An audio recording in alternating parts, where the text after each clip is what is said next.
Welcome to Uttarakhand at the rate 25, celebrating 25 years of Uttarakhand series.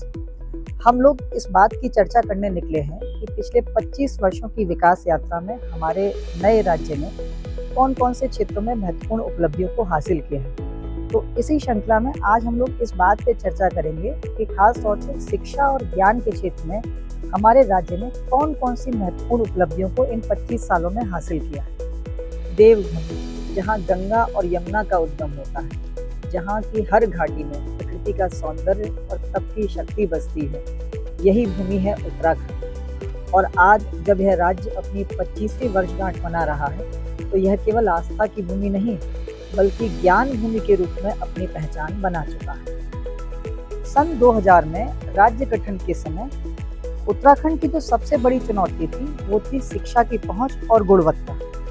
दुर्गम पहाड़ी क्षेत्रों में विद्यालय तो थे, लेकिन संसाधनों की कमी और पलायन की वजह से शिक्षा प्राप्त करने का कई बच्चों का सपना अधूरा रह जाता था। लेकिन इन 25 वर्षों में उत्तराखंड ने शिक्षा के क्षेत्र में ऐतिहासिक छलांग लगाई है। साक्षरता दर जो 72% थी, आज 80% से ऊपर पहुंच चुकी है।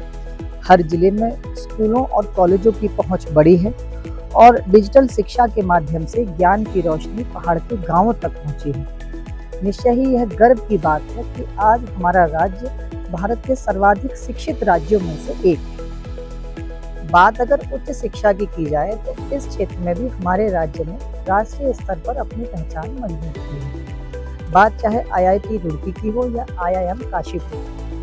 IIT रुड़की की अगर बात की जाए तो यह देश का सबसे पुराना तकनीकी संस्थान है, जो कि अब वैश्विक नवाचार केंद्रों में गिना जाता है। इसकी स्थापना 1847 में हुई और तब इसे थॉमसन कॉलेज ऑफ इंजीनियरिंग के नाम से जाना जाता था। 2001 में इसे IIT का रूप दिया गया। 2011 में IIM काशीपुर की स्थापना हुई, जहां नेतृत्व प्रबंधन की शिक्षा दी जाती है। इसी तरह 2012 में ऋषिकेश में एम्स की स्थापना हुई, जिससे राज्य में स्वास्थ्य सेवाओं को एक नया आयाम मिला। इसका उद्देश्य था गुणवत्तापूर्ण स्वास्थ्य सेवाओं में क्षेत्रीय असंतुलन को दूर करना। और गोविंद वल्लभ पंत कृषि एवं प्रौद्योगिकी विश्वविद्यालय को हम कैसे भूल सकते हैं, जो कि देश का सबसे पुराना कृषि विश्वविद्यालय है और आज भी कृषि नवाचार के क्षेत्र में देश का एक सबसे महत्वपूर्ण संस्थान है। इसकी स्थापना 17 नवंबर 1960 को की गई और इसे mother of all agricultural universities in India कहा जाता है। इसी तरह अगर बात महिला शिक्षा की जाए तो महिला शिक्षा उत्तराखंड में सामाजिक परिवर्तन की रीढ़ बनी। राज्य की बेटियां आज अध्यापक, डॉक्टर, वकील, वैज्ञानिक, इंजीनियर और प्रशासक बनकर राज्य की तकदीर बदल रही है। बेटी पढ़ाओ बेटी बढ़ाओ जैसे अभियानों को यहाँ के समाज ने सच्चे अर्थों में अपनाया है। डिजिटल शिक्षा के क्षेत्र में भी उत्तराखंड पीछे नहीं रहा। स्मार्ट क्लासरूम, समग्र शिक्षा अभियान और ऑनलाइन लर्निंग पोर्टल्स ने शिक्षा को हर घर तक पहुंचाया है और पहाड़ी क्षेत्रों में भी समान अवसर प्रदान किए। हम यह कह सकते हैं कि शिक्षा अब केवल स्कूलों की दीवारों तक सीमित नहीं रही, बल्कि यह हर छात्र के हाथों में। यह है नई पीढ़ी का उत्तराखंड। उत्तराखंड के युवा अब नवाचार एवं अनुसंधान के क्षेत्र में भी आगे हैं। स्टार्टअप उत्तराखंड योजना के तहत युवाओं को अब अपने विचारों को व्यवसाय में बदलने का मंच मिल रहा है। कृषि, पर्यटन, टेक्नोलॉजी, हर क्षेत्र में युवा सोच से एक नया विकास मॉडल तैयार हो रहा है। आधुनिक शिक्षा के साथ साथ उत्तराखंड ने अपनी सांस्कृतिक जड़ों को भी सहेजा है।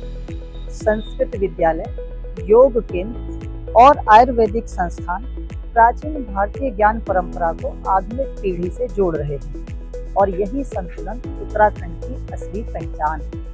25 वर्षों की इस यात्रा में उत्तराखंड ने यह सिद्ध किया है कि पहाड़ों की ऊंचाई केवल भौगोलिक नहीं, बल्कि बौद्धिक भी है।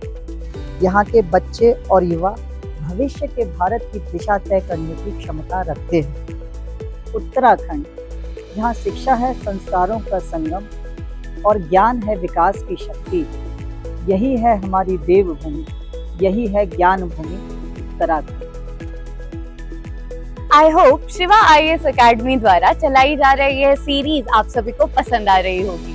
तो इसी कड़ी में कल के एपिसोड में हम जानेंगे उत्तराखंड में पर्यटन और आस्था के संगम के बारे में। If you want us to continue with such informational videos, do like, share, comment and don't forget to subscribe us. Thank you so much.